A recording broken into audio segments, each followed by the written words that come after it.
Hello my dear subscribers, my dear followers.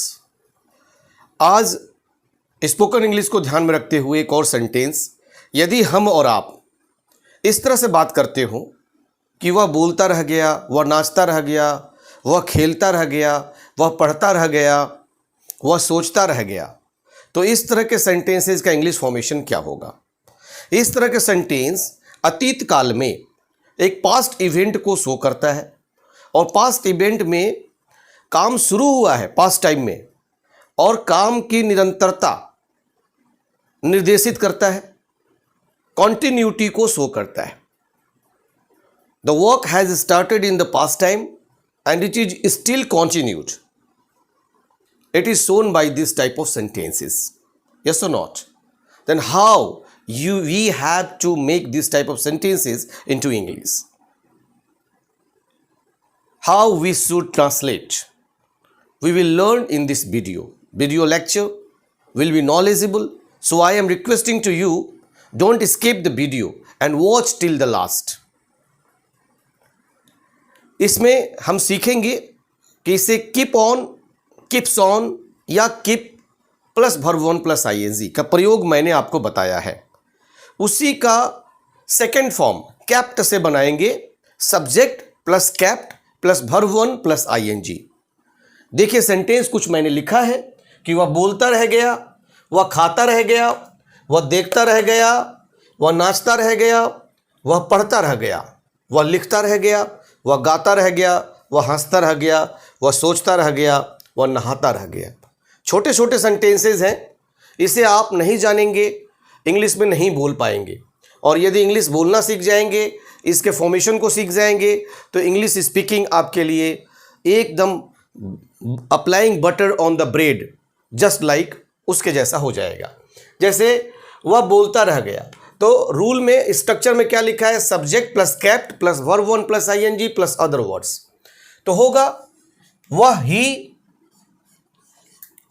Kept on भी हो सकता है, मगर ऑन यहां ना लिखा जाए और ना बोला जाए तो भी चलेगा, 100% करेक्ट है। ही कैप्ट टॉकिंग, वह बोलता रह गया।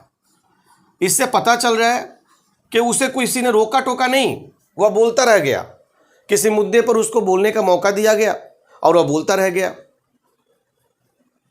सब लोग चले गए फिर भी वह बोलता रह गया, ऐसा एक भाव आ सकता है। जैसे वह नाचता रह गया, वह इतना खुश था कि बहुत नाचता रह गया, या तो उसे म्यूजिक बहुत पसंद थी, या तो उसे ओकेजन बहुत पसंद था, या तो वो अपने दोस्त की दोस्ती में नाचता रह गया। किसी भी टर्म्स एंड टर्मिनोलॉजी में यदि कर्ता को कोई क्रिया बहुत पसंद आ रही हो, जैसे मैं गाना सुनता ही नहीं हूँ, मैं गाना सुनता रह गया, इसका मतलब मुझे जो भी गाने आ रहे थे, मैं गाने का इतना शौकीन हूँ कि गाना घंटों सुनता रह गया। इस तरह के सेंस में, इस तरह के सेंटेंस से बात किया जाता है। वह खाता रह गया, तो कैसे होगा? He kept eating, simple.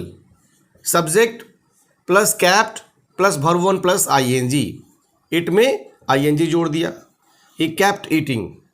वह देखता रह गया, he kept looking, he kept looking. वह नाचता रह गया, क्या होगा? He kept dancing. आप सब्जेक्ट बदल सकते हैं, he, I, we, you, they, singular plural करके आप सेंटेंस को फॉर्म अप करिए और कई तरह के सेंटेंसेस को फॉर्म अप करिए और इंग्लिश सीखिए। ही कैप्ट डांसिंग, है ना जी, वह नाचता रह गया। वह पढ़ता रह गया, ही कैप्ट रीडिंग, स्टडिंग, कुछ भी हो सकता है। वह लिखता रह गया, he kept writing. Kept on भी इसमें छुपा हुआ है, कैप्ट ऑन राइटिंग भी 100% करेक्ट है और ही कैप्ट राइटिंग 100% करेक्ट है। वह गाता रह गया, he kept singing.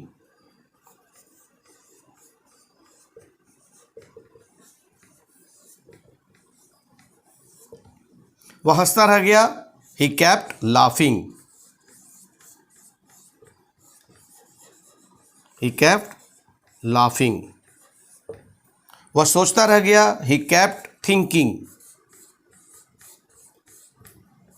He kept thinking.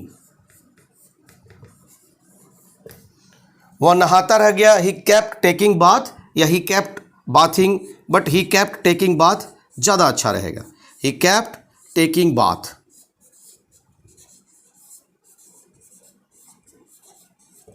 ठीक है जी, ही केप्ट टेकिंग बाथ। चलिए इसे एक बार मैं पढ़कर फिर से रीड आउट करता हूं और आप स्क्रीनशॉट लीजिए। रह गया वाले सेंटेंस से subject plus kept plus verb one plus ING plus other words. वह बोलता रह गया, ही केप्ट टॉकिंग। वह खाता रह गया, he kept eating. He kept looking, he kept dancing, he kept reading, he kept writing, he kept singing, he kept laughing, he kept thinking, he kept taking bath. आपने screenshot ले लिया होगा, इसे आप लिखिए, सीखिए और दोस्तों में भी शेयर कीजिए। फिर मिलेंगे एक अलग वीडियो के साथ, सिर्फ इसी चैनल पर, the English Guru Shiva Ganesh YouTube channel पर। तब तक के लिए जय हिंद, जय भारत, नमस्कार।